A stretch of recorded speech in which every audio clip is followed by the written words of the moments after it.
Bismillahirrahmanirrahim. Assalamualaikum warahmatullahi wabarakatuh. Alhamdulillah wassalatu wassalamu ala Rasulillah wa ala alihi wa sahbihi wa mawalah wa la hawla wa la quwwata illa billahi wa ba'd.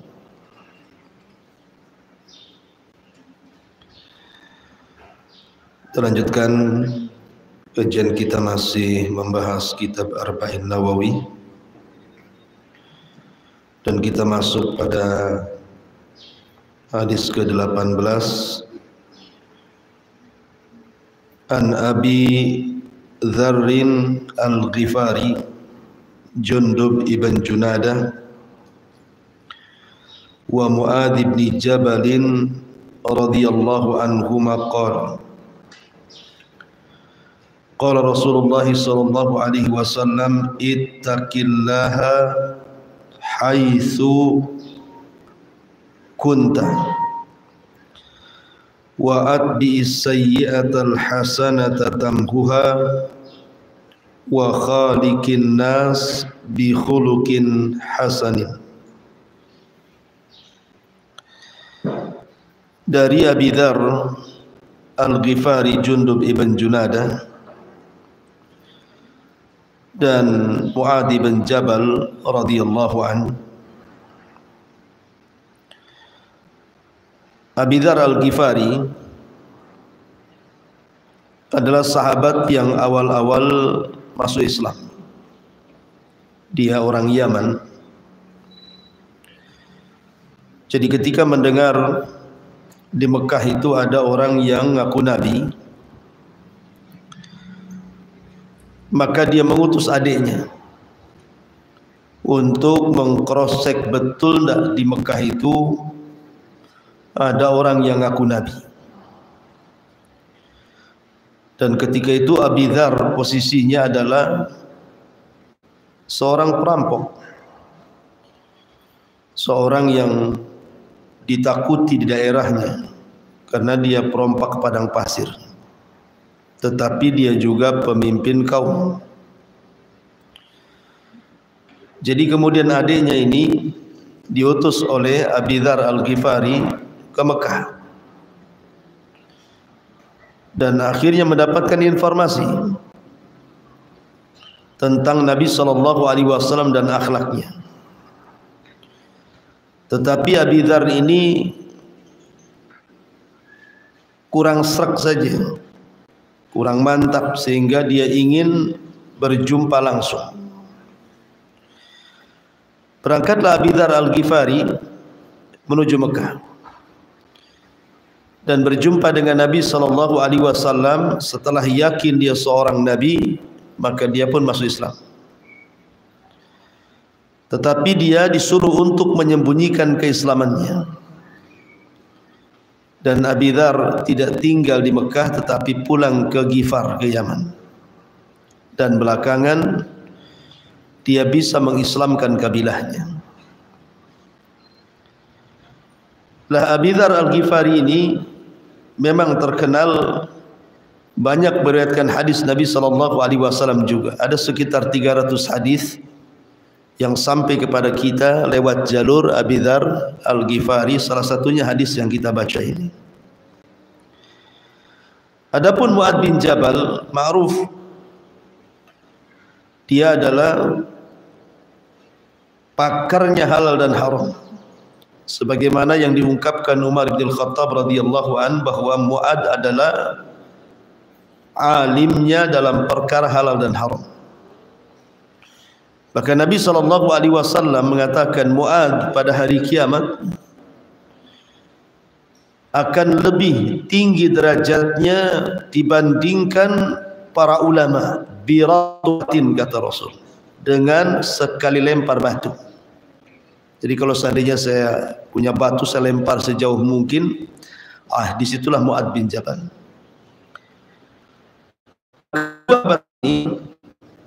Meriwayatkan dari Nabi SAW 3 perkara. setiap satu perkara 4 kalimat. Pertama, ittaqillaha haitsu ma kun wa atbi sayyi'atal hasanata tamhuha wa khaliqin nas bi khuluqin hasan. Pertama, Nabi SAW mengatakan ittaqillaha haitsu ma kun, bertakwalah kepada Allah dimanapun Anda berada. Apa makna takwa itu? Ali bin Abi Thalib radhiyallahu an ketika ditanya makna takwa, beliau mengatakan takwa itu al-khaufu minal jalil wal amalu bitanzil wal qana'atu bil qalil wal isti'dad li yaumir rahim. Jadi takwa itu al khaufu minal jalil, takut kepada Allah, wal amalu bitanzil, mengamalkan apapun yang diturunkan dari Allah, wal qana'atu bil qalil, merasa cukup apapun yang diberikan Allah, wal isti'dad li yaumir rahim, kemudian persiapan untuk kehidupan setelah kematian. Itulah takwa. Jadi takwa itu, kata Ali bin Abi Thalib, terdiri dari 4 kalimat: takut kepada Allah, mengamalkan apapun yang diturunkan Allah, menerima apapun yang diberikan Allah, dan persiapan untuk setelah kematian. Ringkas tapi padat. Adapun Abdullah bin Mas'ud radhiyallahu an ketika ditanya soal takwa, Abdullah bin Mas'ud hanya memberikan permisalan. Bagaimana pendapatmu kalau engkau berjalan di sebuah jalan, jalan itu banyak durinya, banyak pakunya, banyak belingnya. Kira-kira kau berjalan seperti apa ke tempat itu? Maka Abdullah bin Mas'ud radhiyallahu an berikan pertanyaan seperti itu ketika ditanya soal takwa. Maka jawabannya, tentu kita akan berjalan hati-hati supaya jangan keinjak duri, keinjak paku dan beling. Itulah takwa, kata Abdullah bin Mas'ud. Maknanya jangan sampai kita ini terjerumus kepada yang haram. Di dunia ini macam-macam perkara haram itu. Belum lagi perkara syubhat, belum lagi perkara makruh. Kita hati-hati jangan sampai kemudian masuk ke yang haram, masuk ke yang syubhat, atau masuk ke yang makruh. Itulah takwa, kata Abdullah ibn Mas'ud radhiyallahu anhu. Intinya bahwa takwa adalah mengamalkan semua perintah Allah Subhanahu wa taala dan menjauhi larangan-larangan Allah itu secara global. Dan kalau orang sudah memiliki predikat takwa, maka dia orang yang paling dicintai Allah. Karena Allah berfirman, innallaha yuhibbul muttaqin. Allah itu suka dengan orang-orang yang bertakwa. Dan kalau dia menyandang predikat takwa, maka Allah akan bersamanya. Innallaha ma'al ladzina taqaw. Allah bersama orang-orang yang bertakwa. Dan apabila orang menyandang predikat takwa, maka semua kesulitannya pasti akan dicarikan jalan keluarnya. Wa man yattaqillaha yaj'al lahu makhraja wa yarzuqhu min haitsu la yahtasib. Barang siapa yang bertakwa kepada Allah, maka pasti Allah akan carikan jalan keluarnya. Kalau seorang suami istri bercerai, tetapi perceraiannya itu di atas takwa, berpisahnya karena takwa, karena sudah tidak bisa, kemudian harus digabungkan kembali, dirujuk kembali, terpaksa harus berpisah. Tapi pisahnya karena takwa, maka barang siapa yang bertakwa pasti Allah akan carikan jalan keluarnya. Seseorang keluar dari pekerjaan haram, mungkin di situ banyak ribanya, mungkin di situ banyak gharar zalimnya, dia keluar karena takwa. Dia ingin mencari pekerjaan yang halal, maka Allah katakan wa man yattaqillaha yaj'al lahu makhraja. Pasti Allah akan carikan jalan keluarnya. Apapun masalahnya.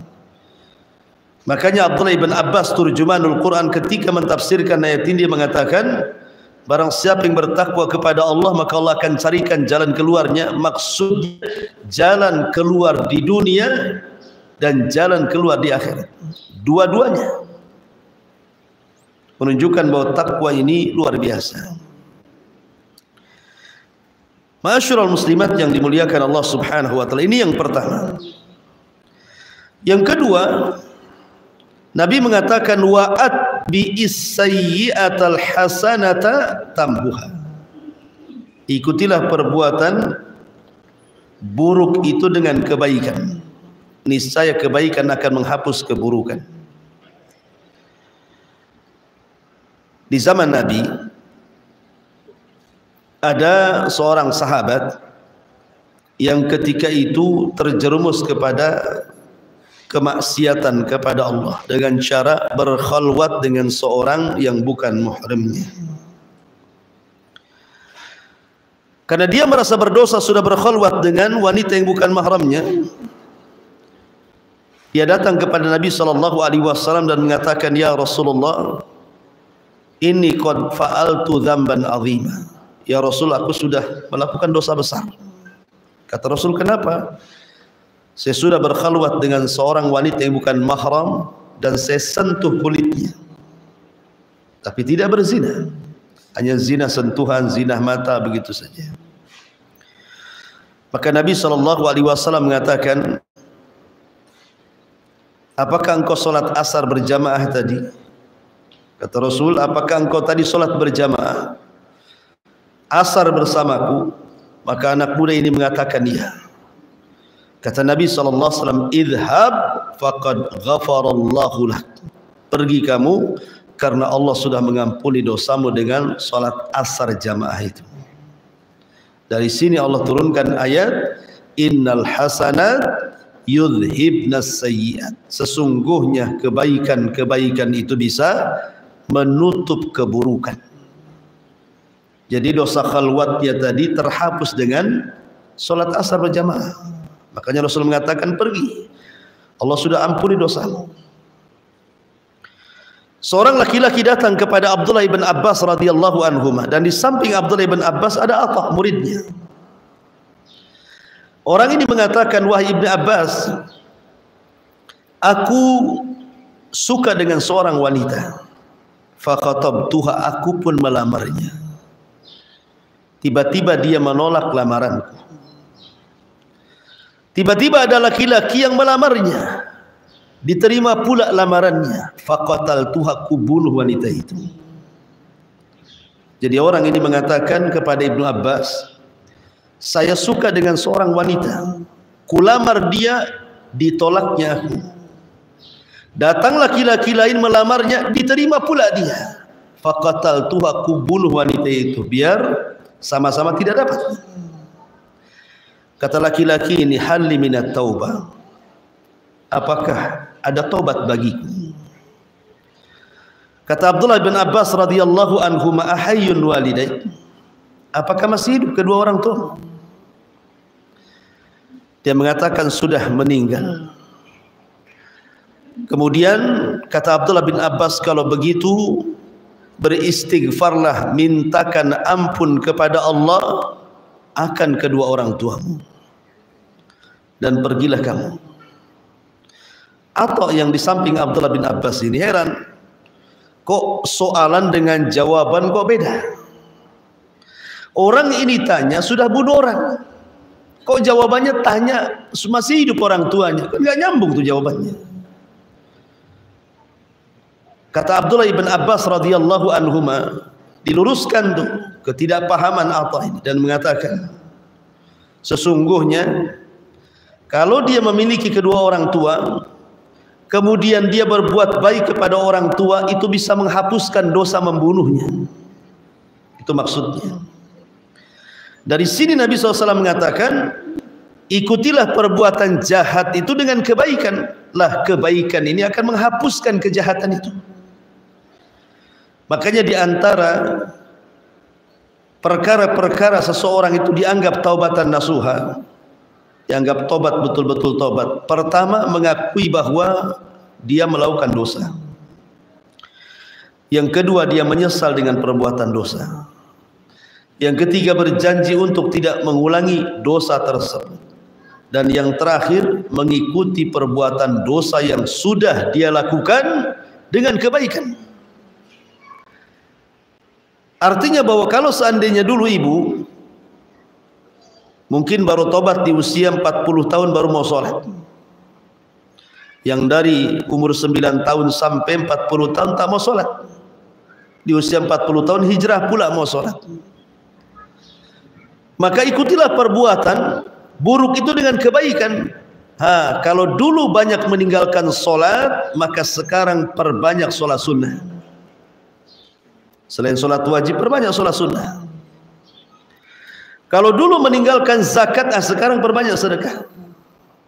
Kalau dulu di bulan Ramadan tidak pernah puasa, kemudian tobat di usia 40 tahun, ikutilah perbuatan puasa wajib dengan puasa-puasa sunnah yang lainnya. Gitu maksudnya. Supaya dosa-dosa yang pernah kita lakukan terhapus dengan kebaikan. Itu makna daripada wa'atbi sayyi'atal hasanata tamhuha. Kemudian yang terakhir, wa khaliqin nas bi khuluqin hasan. Dan pergaulilah manusia dengan akhlak yang baik. Bicara tentang husnul khuluq,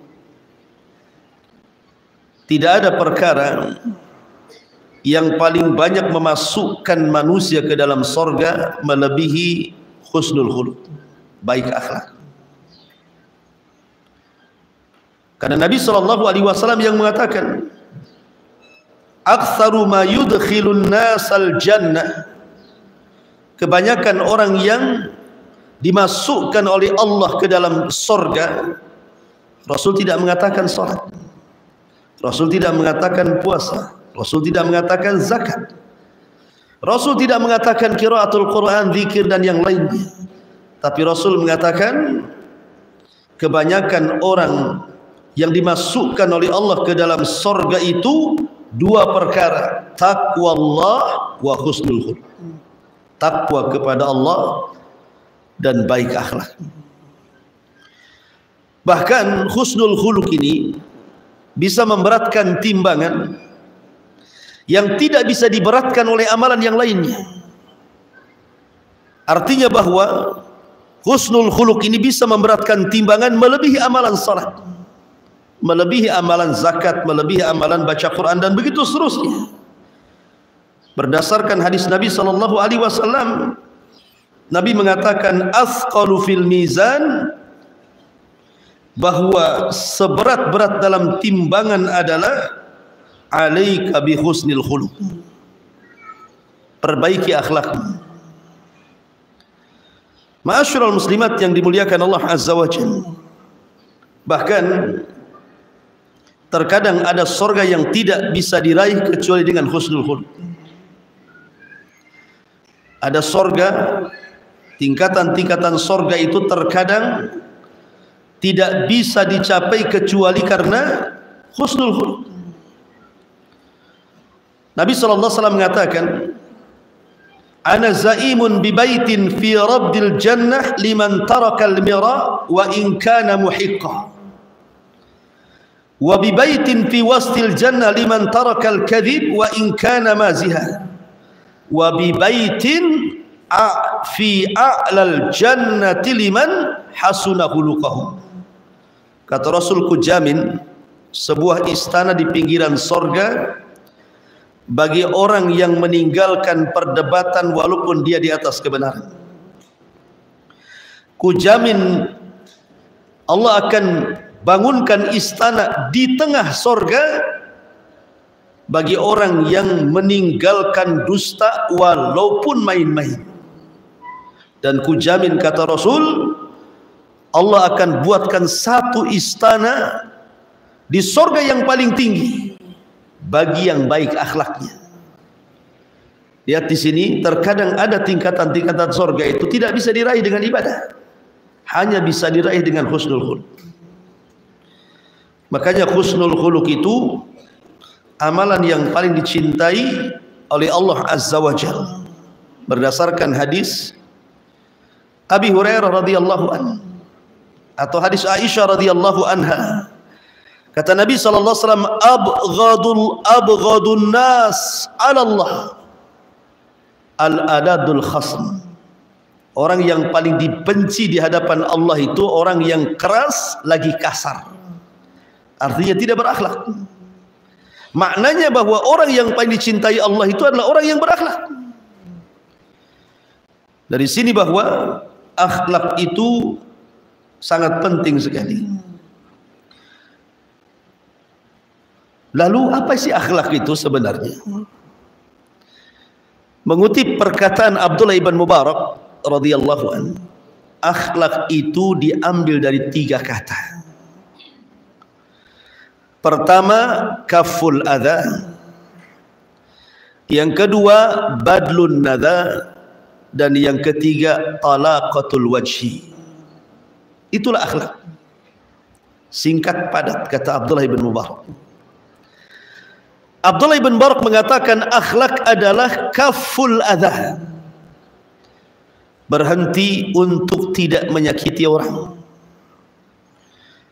Lisannya dijaga tidak menyakiti orang lain, perbuatannya dijaga untuk tidak menyakiti orang lain, termasuk juga hatinya.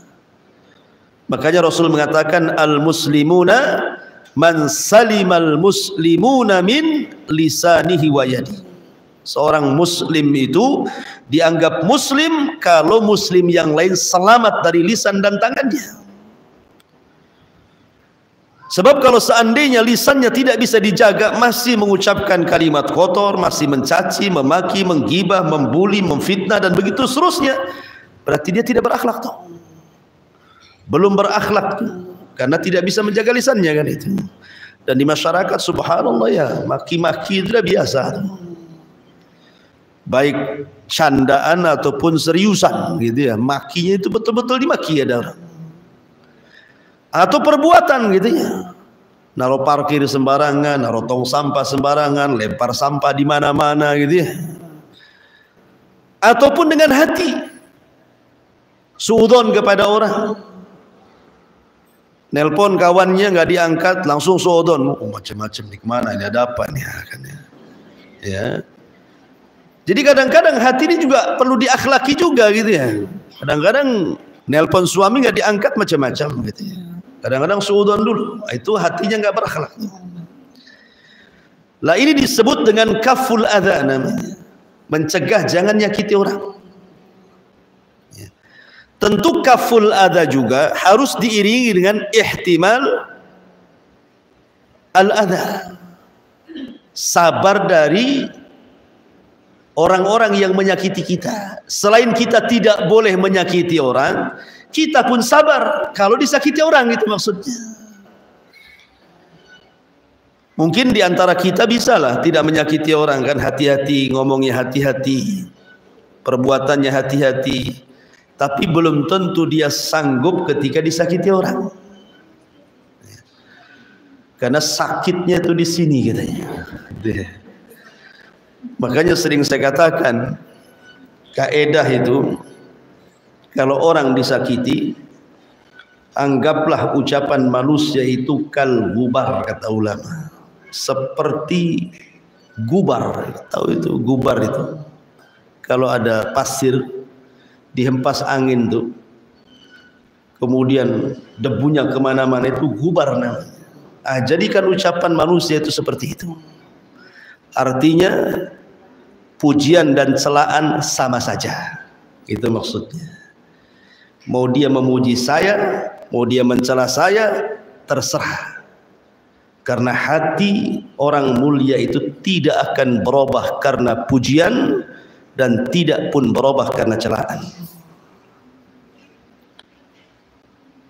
Karena sering saya katakan manusia tidak selamat dari ucapan orang. Mana ada manusia selamat dari ucapan orang? Enggak ada. Mau sembunyi di mana saja dibicarakan orang. Ibu nih berusaha untuk tidak bergaul dengan orang karena takut ngomongnya salah. Di rumah saja pasti diomongin orang. Jangan-jangan sakit jiwa katanya, nggak keluar-keluar katanya kan. Padahal niatnya baik kan, dia nggak mau ketemu orang, itu saja diomelin orang gitu. Ada orang yang supaya nampak supel, jarang di rumah, semua tetangganya dikunjungi, diajak ngomong. Mau tinggal di rumah salah, mau keliling di rumah juga salah. Memang manusia itu tidak bisa direm. Artinya gini, ibu berbuat baik belum tentu orang suka, apalagi berbuat jahat ya. Berbuat baik saja lah orang nggak suka. Dari sini ada kaidah ridwan nas ghayatun la tusa. Mencari keridhaan orang itu tidak mungkin didapat sampai kiamat, tidak mungkin. Kita ini supaya dicintai orang nggak akan mungkin, karena tidak semua manusia itu mencintai kita. Ada yang suka, ada yang tidak. Ada yang hasad, ada yang dengki gitu ya. Makanya jangan jadikan ucapan manusia itu mempengaruhi hati. Jadi orang yang mulia itu celaan dan pujian sama saja. Saya tidak naik gara-gara dipuji, tidak pula runtuh gara-gara dicela gitu maksudnya. Sebab kalau seandainya ketika orang bertepuk tangan karena melihat kita berhasil, belum tentu tangan itu menepuk gitu ya. Ketika kita nyungsep, boleh jadi kemudian meletakkan di wajah-wajah mereka gitu. Tangan itu juga yang mereka tepuk tangan, itu pula yang mereka tutup wajah mereka. Artinya bahwa manusia itu memang seperti itu. Makanya kenapa harus sabar ketika disakiti orang. Selain tidak boleh menyakiti orang, harus sabar juga kalau disakiti orang. Sebab kalau seandainya kita tidak sabar, kita balas orang yang menyakiti dengan menyakiti, lalu apa bedanya ibu dengan dia? Nggak ada akhlak kan? Sama-sama nggak punya akhlak. Makanya jangan memindahkan bara api di hati orang marah ke hati kita. Orang marah itu kan banyak apinya tuh di hatinya, lagi membakar dia kan. Jangan dipindah pula hati ini apinya ke hati kita, masing-masing terbakar nanti kan. Kalau sudah gitu dua-duanya setan lah kan itu. Makanya supaya terbedakan mana orang baik mana orang jahat itu sabar gitu maksudnya. Itulah berakhlak artinya. Kemudian yang kedua, kata Abdullah ibn Mubarak, akhlak itu adalah badlu nada, memperhatikan hak orang lain. Jangan anania. Anania itu maksudnya egois. Pokoknya yang penting keluarga, yang penting saya, suami, anak, orang tua senang. Mau tetangga susah, terserah. Mau anak yatim susah, terserah. Mau fakir miskin gak makan, urusan dia. Itu tidak punya akhlak. Karena badlun nada itu artinya memperhatikan hak orang lain. Ketika seseorang memperhatikan hak orang lain, kita makan, berarti dia sehingga peka sosialnya, dia membantu fuqara wal masakin, anak-anak yatim, orang-orang yang membutuhkan, berarti dia telah berakhlak karena dia memperhatikan hak orang. Namanya badlun nada. Dia berusaha sekuat tenaga membantu orang. Dengan ilmunya dia bantu dengan pengetahuannya, dengan tenaganya dia bantu dengan tenaganya. Kalau ada harta dia bantu dengan hartanya. Fa amma man a'ta wattaqa wa saddaqa bil husna fasanuyassiruhu lil yusra. Kemudian yang ketiga, talaqatul wajhi. Talaqatul wajhi artinya mukanya tidak menyeramkan, tidak menakutkan, suka senyum ya. Karena bagaimanapun Rasul mengatakan tabassumuka li akhika sadaqah. Senyum kamu kepada saudaramu itu bagian daripada sedekah. Bahkan Rasul mengatakan jangan remehkan sekecil apapun kebaikan walaupun lemparan senyum kepada saudara. Ini menurut Abdullah ibn Mubarak. Lain pula Al-Imam Ibnul Qayyim rahimahullahu ta'ala, ketika beliau ditanya soal akhlak, beliau mengatakan bahwa anna husnal khuluqi yakumu ala arba'ati umur, bahwa baik akhlak itu didasari karena 4 perkara. Pertama, as-sabr, sabar. Yang kedua, al-iffatu, menjaga kehormatan. Kemudian yang ketiga, wasyaja'atu, memiliki keberanian. Kemudian yang terakhir, wal adlu, dan memiliki kebijaksanaan. Inilah pondasi akhlak. Sabar. Sabar ketika melaksanakan ketaatan, sabar ketika meninggalkan kemaksiatan, sabar ketika mendapatkan qada dan takdir Allah yang kurang baik. Kemudian al-ifah, menjaga kehormatan. Dijaga kehormatannya. Kalau sudah punya suami, ya sudah suaminya saja yang dilayani. Dan begitu seterusnya, termasuk juga menjaga auratnya. Kemudian wasyaja'ah, keberanian. Maksud keberanian di sini artinya seperti yang dipujikan kepada wanita-wanita Ansar.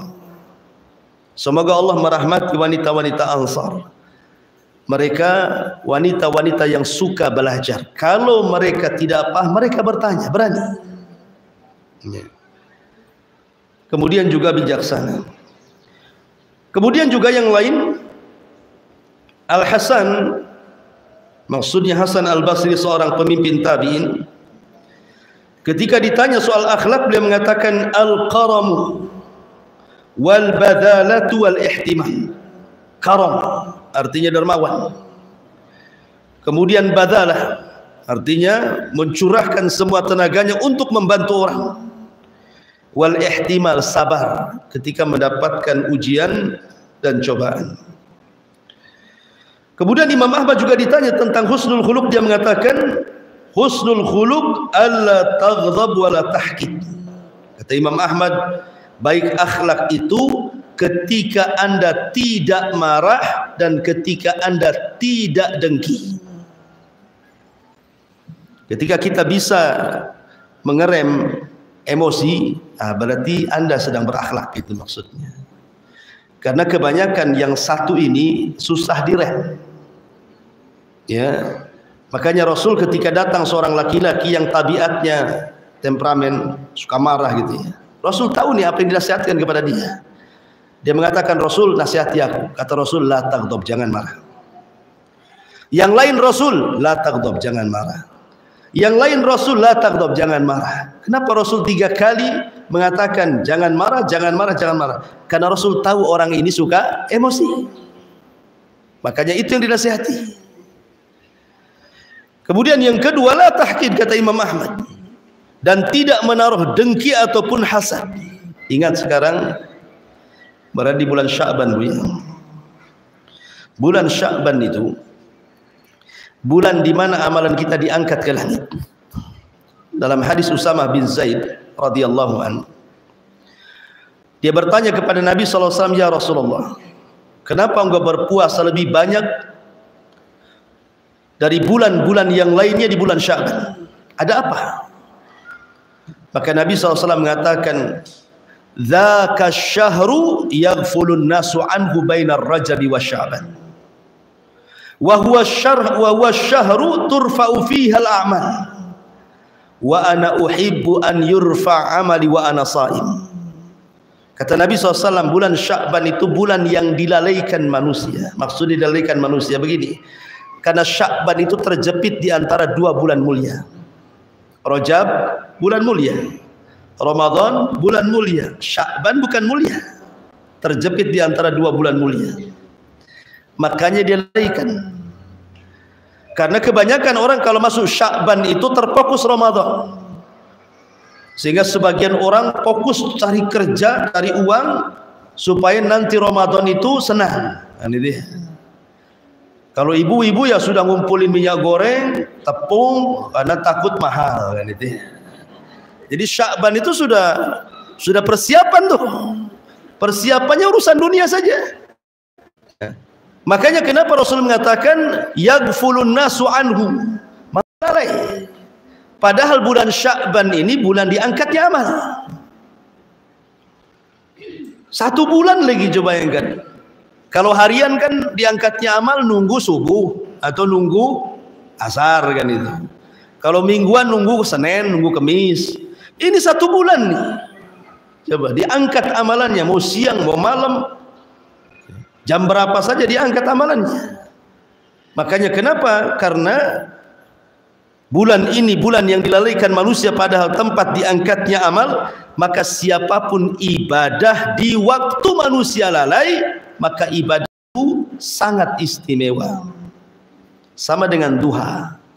Waktu duha itu kan waktu orang sibuk dengan dunia, yang pasar ya ke pasar, yang tani ya ke sawah, yang ladang ke ladang.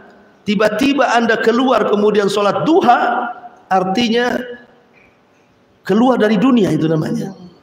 Makanya sholat duha disebut sholatul awabin, sholatnya orang yang bertobat, kembali kepada Allah Azza wa Jalla. Makanya istimewa nilainya. Lah sama juga ibadah di bulan Sya'ban itu juga sama, karena manusia banyak yang melalaikan bulan Sya'ban. Kalau kita tidak lalai, berarti memang kita ada istimewa. Yang kedua, setiap ibadah yang nempel dengan ibadah wajib, berdekatan dengan ibadah wajib, biasanya amalan itu istimewa. Contoh rawatib, ada qobliyah, ada ba'diyah. Solat yang bisa menempel solat wajib hanya qobliyah, ba'diyah, itu disebut dengan sunanul rawatib. Makanya puasa Sya'ban ini adalah qobliyah puasa Ramadan, kemudian Syawal ba'diyah puasa Ramadan. Sama dengan rawatib, ada qobliyah, ada ba'diyah. Lah puasa juga sama, ada qobliyah, ada ba'diyah, gitu maksudnya. Nah, setiap amalan sunnah yang mendekati wajib berarti istimewa nilainya. Makanya jangan disia-siakan. Aisyah radhiyallahu anha ketika punya hutang puasa tahun kemarin, dibayarnya Sya'ban tahun depannya gitu ya.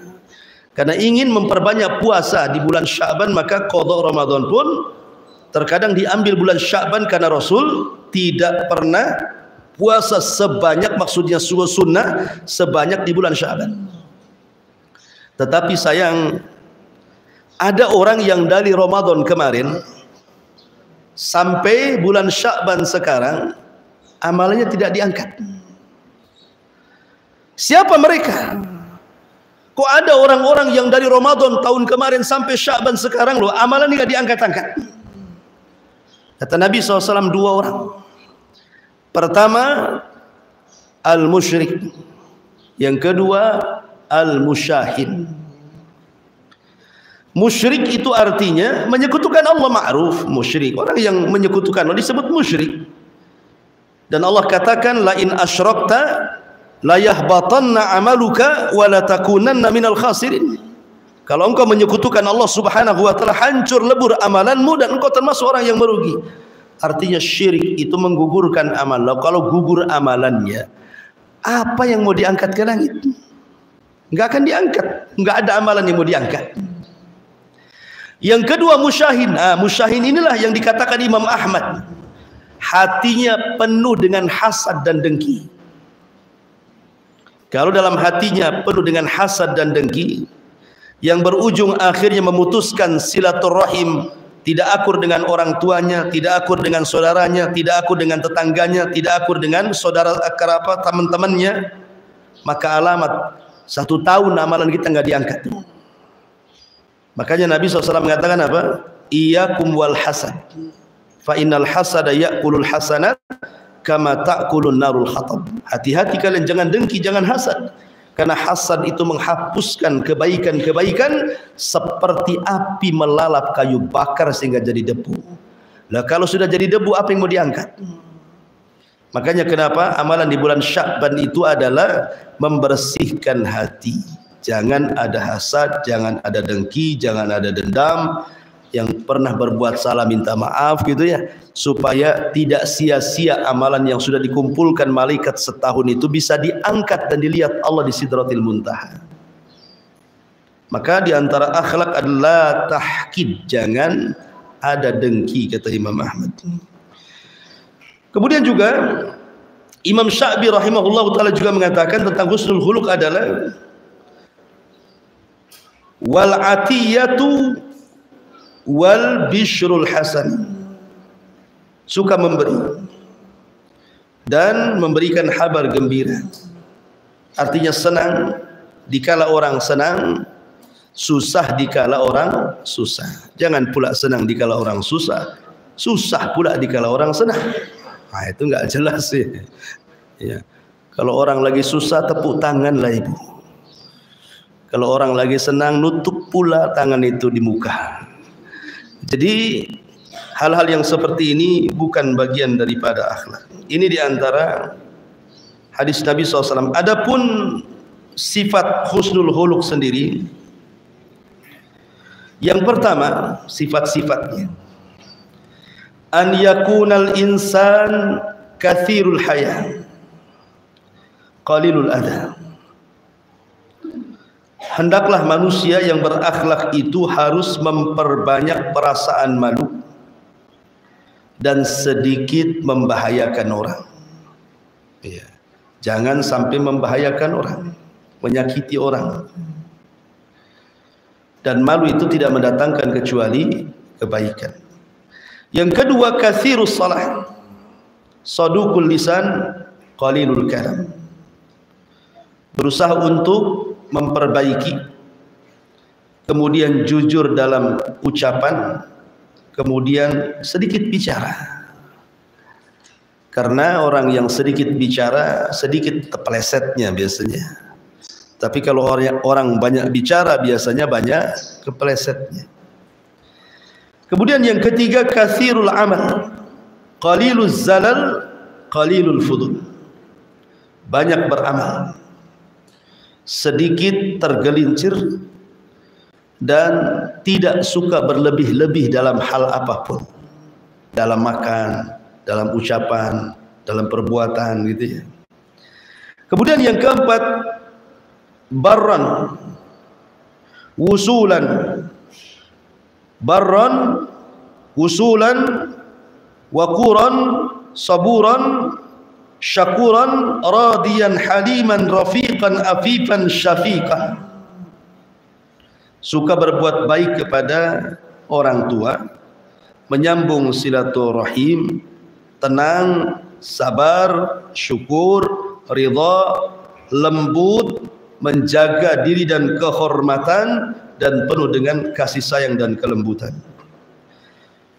Kemudian yang nomor 5, la la'anan wala sabbaban wala namaman wala mughtaban wala ajulan wala haqudan wala bakhilan wala hasudan. Tidak suka melaknat, tidak suka mencela, tidak suka ngadu domba, tidak suka menggibah, tidak suka tergesa-gesa, tidak suka mendengki, tidak bakhil, dan tidak hasad. Nah, ini juga diantara sifat husnul khuluq. Kemudian yang terakhir, basyashan hasyashan, yuhibbu fillah wa yarda fillah wa yaghdha fillah. Senantiasa lembut, murah senyum, sumringah, cinta karena Allah, ridha karena Allah, marah pun karena Allah Subhanahu wa ta'ala. Inilah diantara husnul khuluq dari 3 pembahasan ini. Jadi ada 3 poin: bertakwa kepada Allah, ikutilah perbuatan jahat dengan kebaikan, dan gaulilah manusia dengan akhlak yang baik. Wallahu a'lam. Baik, sebelum saya tutup, silakan kalau ada yang bertanya.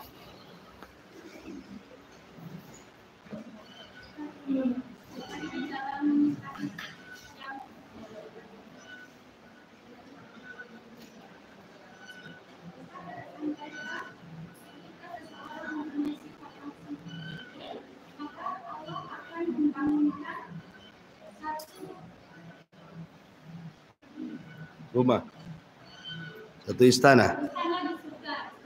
Mm-mm.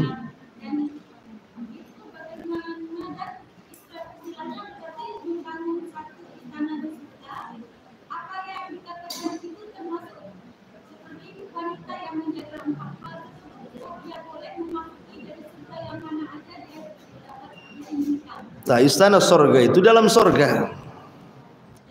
Istana itu di dalam. Dan seorang mukmin apabila masuk sorga, paling sedikit dia dapat 2 istana. Mana ayatnya? Liwali man khafa maqama rabbih jannatan.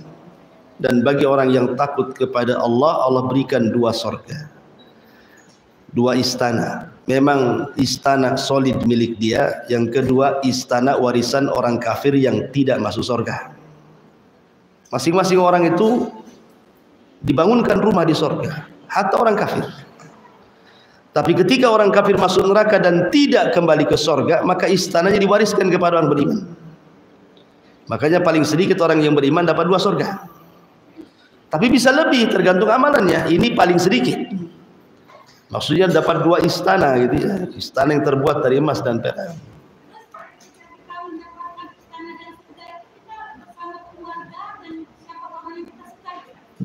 Iyalah, di sorga itu apapun yang kita mau kan terjadi, kecuali keluarganya kafir masuk neraka, ya beda kan itu. Di sorga itu semua akan kumpul. Masalahnya usianya sama. Antara usia Nabi Isa bin Maryam berapa? 34 tahun. 33, 34. Mau cucu ya segitu, mau nenek ya segitu, suami ya segitu, semua sama. Usianya sama. Ya tapi ngenali, ini ibu saya, ini suami saya, ini istri saya, anak saya, walaupun sama. Karena di sorga itu memang tidak ada nenek-nenek. Ya, di zaman Rasul kan ada nenek-nenek datang kepada Rasul. Rasul, orang kaya saya ada nggak di sorga? Kata Rasul, tidak ada nenek-nenek di sorga. Nangis nenek ini. Akhirnya kemudian pergi. Kata Rasul bilang sama nenek itu, bukan berarti dia tidak akan masuk sorga. Maksudnya di sorga tidak ada orang kayak dia, nenek-nenek. Kemudian bacakanlah ayat inna ansha'nahunna insha'an wa ja'alnahunna abqaran uruban atraba. Bacakan kepada nenek itu. Inna ansha'nahunna insha'an wa ja'alnahunna abqaran. Kami jadikan mereka semua abkar, perawan. Usia 33 sampai 34. Artinya semua sama ya, akan kumpul dengan keluarga lah. Jelas akan kumpul dengan keluarganya. Jangankan sama keluarga, kita mau ketemu kawan aja gak bisa. Ini sorganya yang kawan sorga di atas, kita di bawah gitu ya. Bisa ketemu bisa. Tidak ada yang mustahil bagi Allah Azza wa Jalla. Cuman yang membedakan tingkatan saja. Tetapi serendah-rendahnya orang masuk sorga pun merasa dia paling tinggi derajatnya. Kan ada itu. Orang yang terakhir keluar di neraka, dia pula orang yang terakhir masuk surga. Dia tidak bisa masuk surga karena pintu sudah ditutup masalahnya. Pintu surga sudah ditutup. Dia hanya ngintip-ngintip jadi lubang-lubang tuh. Ya. Padahal dia sudah janji, dia tidak akan minta kepada Allah kalau didekatkan pohon di depan pintu surga itu. Sudah didekatkan di pohon pintu surga, tiba-tiba dari pohon itu ngintip pula ke dalam surga. Dia mengatakan, ya Rabb masukkan aku ke surga. Ya Rabb masukkan aku ke surga. Nah tadi kan sudah janji, kalau kau dekatkan ke pohon ini kau tidak akan minta lagi. Sudah gini saja, kata Allah, kau hayalkan apa yang kau kehendaki dari kenikmatan dunia. Hayalkan sampai ujung mana kau menghayal. Pengen apa? Maka Allah kemudian berikan 10 kali lipat dari hayalannya.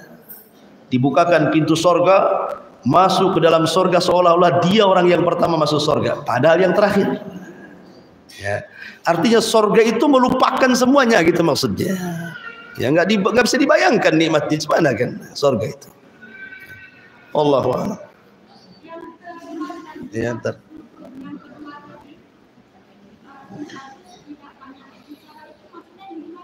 Gimana?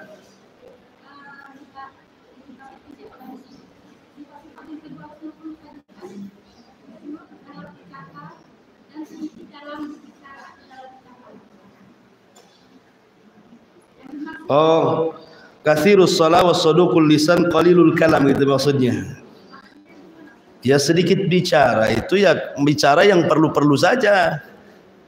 Ya kalau tidak ada manfaatnya ngapain bicara?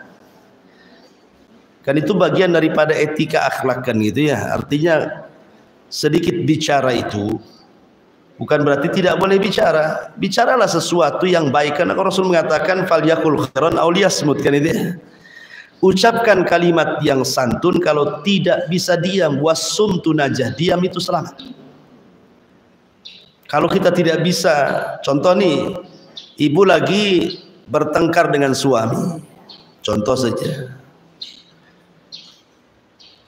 Seorang wanita, kata Nabi SAW, apabila idza ghadiba ahadukum fal yaskut, kalau lagi emosi diam, kan itu ya kata Nabi kan. Tapi kalau laki-laki fal yakhruj, keluar. Itulah bedanya solusi laki-laki dengan perempuan. Kalau suami lagi marah, biarkan dia keluar, jangan ditutup pula pintunya, dikunci lewat jendela dia, biar dia keluar cari angin di luar. Tapi kalau perempuan, kata Rasul, falyaskut, diam. Bukan keluar, jangan dibalik pula. Laki-lakinya diam, ibunya pula yang keluar. Artinya kalau perempuan diam, ya karena diam itu selamat. Ya, diam itu selamat. Ya mungkin salah satu contoh halaknya seperti itu. Daripada kemudian ngomel, apalagi kemudian risit dari 2000 berapa gitu keluar semua. Tanggal-tanggal sehari-harinya, engkau hari ini begini begitu begini macam-macam. Suaminya pergi kan, ibu baca aja kan, kasus dulu diungkap lagi. Jadi itu maksudnya sedikit bicara, maklumlah sedikit bicara. Bukan berarti tidak boleh banyak bicara, boleh banyak bicara kalau ada manfaatnya. Karena pembicaraan manusia itu ada 3. 1 berpahala, 2 berdosa, 3 tidak berpahala, tidak berdosa. Yang dihisab cuma 2, tapi berpahala tidak berdosa juga dicatat. Tapi yang dihisab cuma 2, yang berpahala dan yang berdosa. Yang tidak ada pahala dosa tidak dihisab, cuma dicatat. Mau kemana ibu? Kan nggak ada pahala, nggak ada dosa, ya kan? Nanya, itu nggak ada pahalanya, nggak ada dosanya juga, hanya nanya saja. Ya. Tapi kalau umpamanya sudah sholat belum, itu sudah pahala ngajak sholat kan. Ya. Ayo kita gibah yuk, itu dosa tuh kan. Nah itu kan semua kan itu adalah beda-beda kan. Tetapi yang dihisab itu cuma 2 kan, yang terkandung dosa dan pahala saja. Kalau ucapan yang nggak berdosa, nggak berpahala, yang nggak akan dihisab, tapi dicatat, tetap dicatat. Karena keumuman firman Allah Subhanahu Wa Taala, ma yalfidu min qaulin illa ladaihi raqibun atid. Tidaklah satu lafaz yang dikeluarkan manusia, apapun lafaznya, kecuali ditulis raqib dan atid. Iya, Allah a'lam. Iya. Kalau kita pagi-pagi kan sibuk ya Ustaz. Sering-seringnya yang marah-marah sama anak-anak ini. Nah itu kan apa bisa mengeraskan hati ya Ustaz itu ya? Marah-marah. Marah-marah nggak apa-apa, Bu. Marah itu tidak dilarang dalam Islam.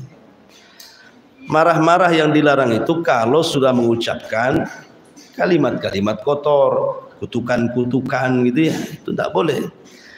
Marah itu terkadang wajib kalau melihat hal-hal yang sifatnya merusak agama Allah. Kita harus marah. Ini hukum Allah lagi dirobek orang, masa kita diam saja? Quran lagi diinjak, Islam lagi direndahkan, Nabi lagi diolok-olok. Ya kalau kita nggak marah gimana? Marahlah.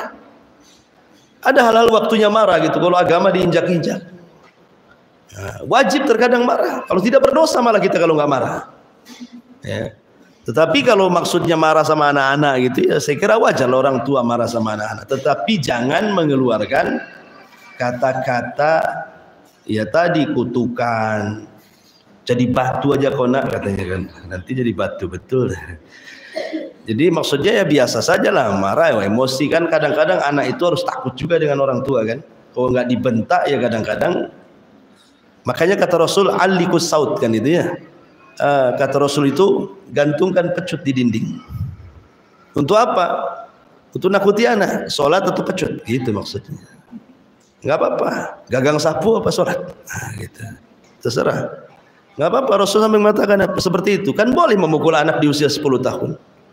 Tetapi bukan pukulan menyakitkan, tapi pukulan tarbiyah. Itu pun harus di bagian-bagian yang tidak melukai itu ya. Kalau harus mukul ya pukullah pantatnya gitu ya. Jangan pukul mukanya belah.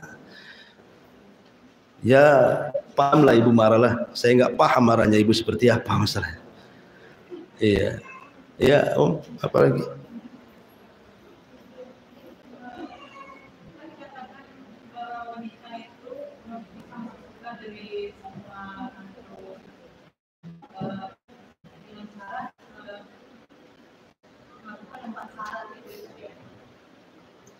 Apa? Wanita itu disilahkan masuk surga dari oke. Dengan 4 syarat. Baik.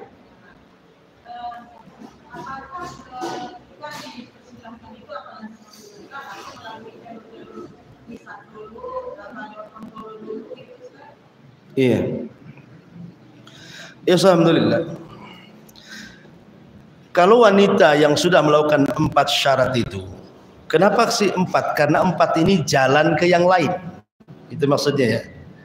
Kalau sudah baik sholatnya, baik puasanya, baik merawat suaminya, baik menjaga kehormatannya, yang lain pasti baik. Itu ngikut yang lain itu. Karena itu pangkalnya di situ. Tapi kalau 4 ini jelek, jangan harap yang lainnya baik. Karena ini pangkalnya di 4 ini. Ya. Apakah kemudian wanita seperti ini direct masuk surga gitu ya? Apakah ada hisab? Orang-orang yang tanpa hisab sudah jelas orang-orangnya, sifat-sifatnya sudah jelas. Seperti contohnya 70.000 orang yang masuk surga tanpa hisab dan azab, kan sudah jelas tuh sifat-sifatnya. Ya. Atau para syuhada. Ya tentu tetap dihisab, tetapi kan ada hisab yang sifatnya itu yasir, mudah. Ada yang sifatnya asir, sulit. Apa perbedaan mudah dengan sulit? Kalau hisab mudah itu, ketika kita ditanya oleh Allah, kita tidak dituntut menjawab, hanya mengiyahkan saja. Jadi ingatkan dulu ketika dia, ku kasih kau ini, ya. Dulu kau begini, ya. Nah, gitu saja. Dia hanya iya saja, mengiyahkan saja, tapi tidak dituntut untuk membalas, untuk munakosha, berdebat. Maka ini formalitas saja. Tetap dia hisabnya mudah, langsung masuk surga. Habis hisab masuk surga dia. Tapi yang hisabnya sulit itu kalau mulai ada perdebatan. Ya, makanya Rasul mengatakan manukisha halak. Barang siapa yang ketika dihisab kok ada perdebatan sampai dia berbohong, nah itu celaka tuh. Ya, contoh pamannya, lihat tuh amalanmu di dunia. Siapa yang berjihad itu? Iya saya itu ya Rabb. Kenapa kau berjihad di situ? Aku berjihad karenamu ya Rabb. Allah mengatakan kadzabta, dusta kamu. Nah itu kan terjadi dialog tuh, ya kan? Nah, kalau terjadi dialog begini ya celaka tuh alamat tuh. Berarti hisabnya sulit. Tetapi kalau yang mudah nggak terjadi dialog. Ya.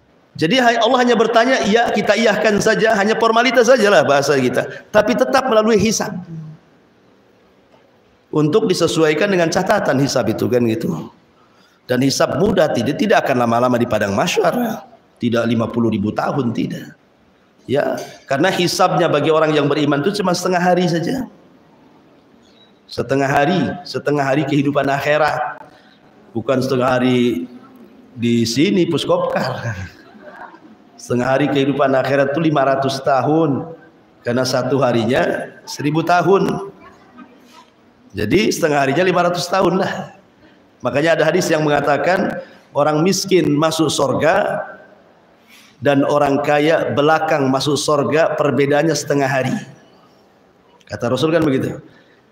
Kalau setengah hari kehidupan di sini enak, nggak apa-apa lah orang miskin duluan sana kan ya. Tapi rupanya setengah hari kehidupan sana 500 tahun. Tetapi itu sudah paling cepat. Ya, hisab Allah kepada orang yang beriman itu paling cepat. Hanya setengah hari saja. Berbeda dengan orang-orang kafir. Ya, mereka berpuluh-puluh tahun di padang mahsyar itu dengan proses macam-macam gitu ya.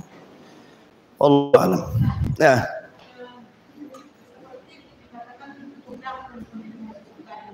iya.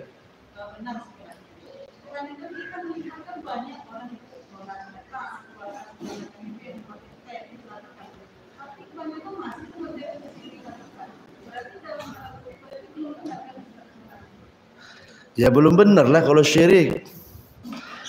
Kalau syirik itu loh menghapuskan semuanya. Sudah 4 syarat dipenuhi, syirik hilanglah semua 4 perkara ini. Syirik ini dosa besar. Mau syirik kecil, mau syirik besar sama saja. Cuman bedanya kalau syirik besar mengeluarkan dari Islam, kalau syirik kecil tidak. Syirik besar menghapus semua amal, kalau syirik kecil menghapuskan yang ditempelinya saja. Syirik besar mengekalkan neraka, syirik kecil tidak. Tapi sama-sama menghapuskan amal.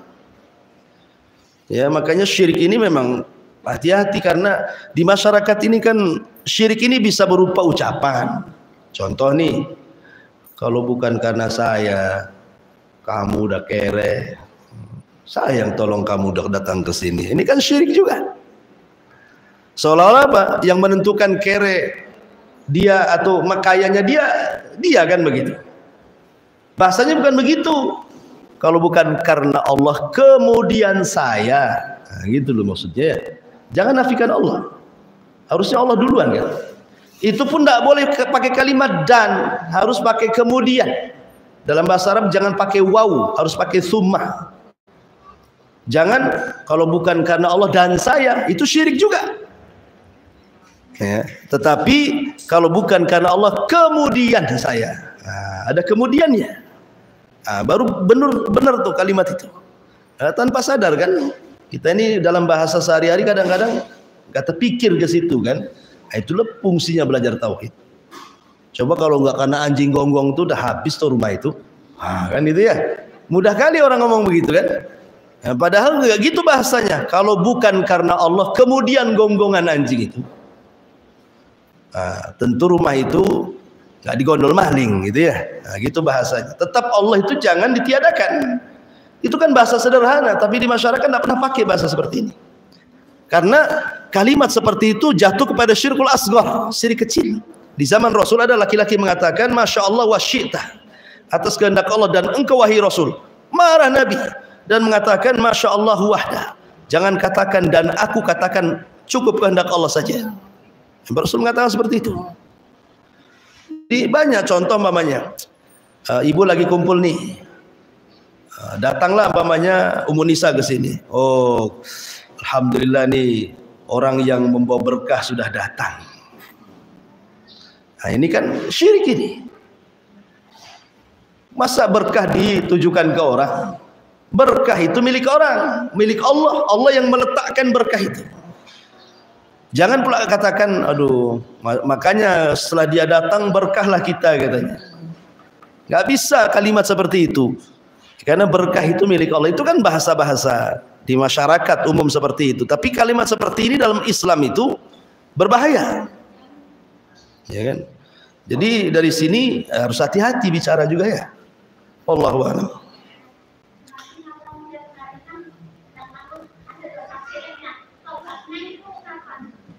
Tobatnya, tobat syiriknya udah lama belum?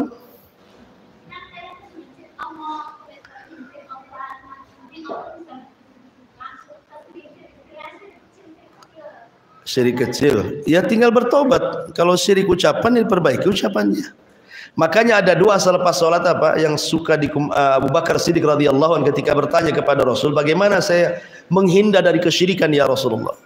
Maka Rasul mengajarkan satu doa kepada Abu Bakar, Allahumma inni a'udzubika an usyrika bika wa ana a'lam wa a'udzubika bima la a'lam. Allah, aku berlindung kepadamu dari kesyirikan yang aku ketahui ataupun kesyirikan yang aku tidak ketahui. Baca selepas sholat. Itu bagian daripada zikir sholat. Supaya kita meminta terus seperti itu kan. Namanya syirik ini, riya pun syirik. Riya kan syirik juga. Ya, sum'ah juga syirik, takabur juga syirik. Ya, nggak sadar saja kan kita ini. Riya itu syirik, tapi syirik kecil riya itu. Sum'ah juga syirik kecil, tapi kan bisa membatalkan amal. Dan itu tidak diangkat amalannya di bulan Sya'ban ini. Ya.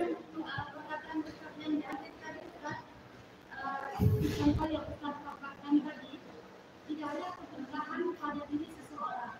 Terus anak benar-benar katakan jika Allah menghendaki kebaikan kepada seseorang, dimanapun dia berada, Allah itu memberikan untuk membalas.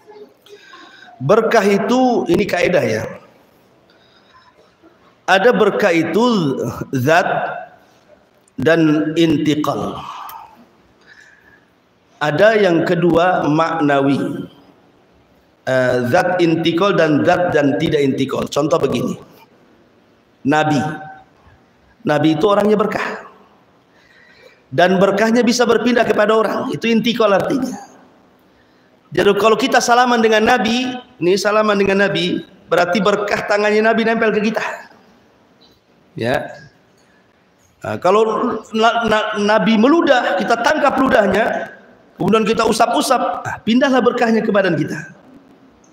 Kalau Nabi lagi wudu, bekas wudunya kita ambil, itu berkahnya pindah. Itu namanya zatnya berkah dan bisa berpindah kepada orang. Contoh Nabi. Ya. Contoh yang lain, Hajar Aswad. Hajar Aswad berkah tidak? Berkah. Apa pindah? Tidak. Pamannya habis nyium Hajar Aswad nih, dioles-oles, gini-gini, nggak akan pindah.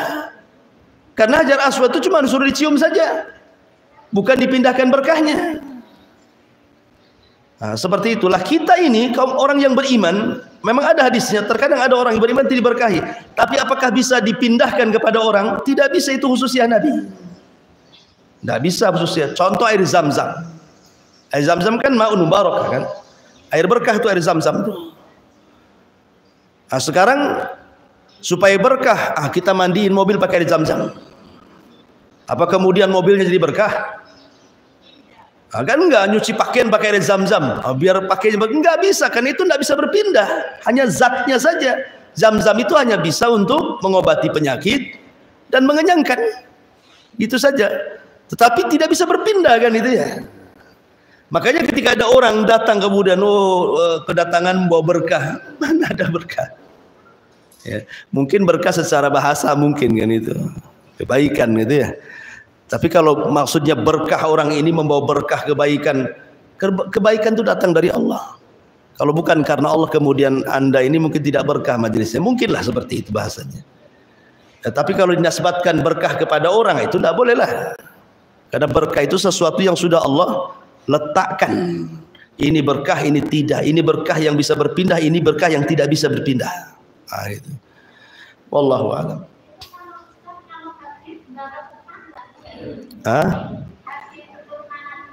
Habib.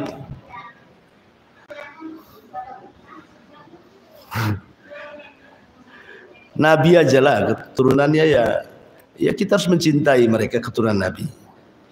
Tapi kemudian bukan berarti kemudian seperti Nabi, enggak bisa. Karena ketika Rasul menjelaskan tentang fitnah di akhir zaman, fitnah ahlas, itu sumber biang fitnah itu justru dari turunan Nabi. Ya, dari turunan Nabi. Justru tidak semua jadi turunan Nabi itu baik. Kalau yang baik kita hormatilah gitu ya. Kalau yang tidak baik ya kita tidak hormati. Tetapi bukan berarti kemudian ada berkahnya seperti berkahnya Rasul. Kalau meludah kita ambil ludahnya untuk ngucek mata biar matanya terang gitu. Bisa lah. Jadi tidak ada kaitan keturunan Nabi dengan Nabi. Iya. Apanya? Jika seseorang yang dimuliakan Allah datangi satu tempat, maka sebab kesolehan orang tersebut, jadi itu menjadi makhluk atau tempat itu menjadi makhluk. Iya, berkah karena amalan soleh dia, bukan orangnya. Kalau amalan soleh dia, Ya mungkin saja amalan soleh membawa berkah, tapi kalau zat orangnya mana ada? Orang yang kita bukan Nabi, maksudnya pribadi badan kita yang memberkah nggak bisa lah. Kalau amalannya mungkin kebaikan dia mau memberkah. Iya. Oh ya.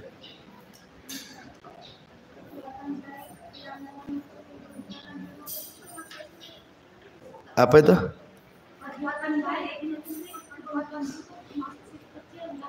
Perbuatan baik. Nggak paham pertanyaannya.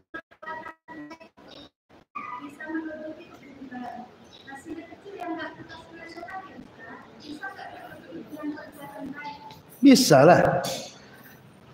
Bisa, dengan taubat kan menghapuskan semuanya. Tapi ada sifatnya yang ibadah itu yang hanya bisa menghapuskan dosa kecil saja. Contoh umpamanya Rasul mengatakan as-salawatul khamsu wal jum'atu ilal jum'ati wa ramadhan ila ramadhan mukaffiratun bainahuma. Dari salat ke salat, dari Jumat ke Jumat, Ramadan ke Ramadan, itu bisa menghapuskan dan menggugurkan dosa. Tapi di sini maksudnya dosa kecil, bukan dosa besar. Ya. Jadi sholatnya bisa menggugurkan dosa dia, puasanya bisa menggugurkan. Ini maksudnya dosa-dosa kecil. Tetapi kalau dosa besar tidak bisa lah kecuali dengan taubat, taubatan nasuha. Dan kalau memang itu berupa kesyirikan, dia menyimpan tangkal, ya tangkalnya harus dibuang, dimusnahkan. Kemudian bertobat kepada Allah Azza wa Jalla gitu ya. Kalau dosa besar tidak bisa kecuali dengan taubatan nasuha. Wallahu a'lam. Taib subhanaka bihamdika asyhadu an la ilaha illa anta astaghfiruka wa atubu ilaik. Allahu ta'ala. Assalamualaikum warahmatullahi wabarakatuh.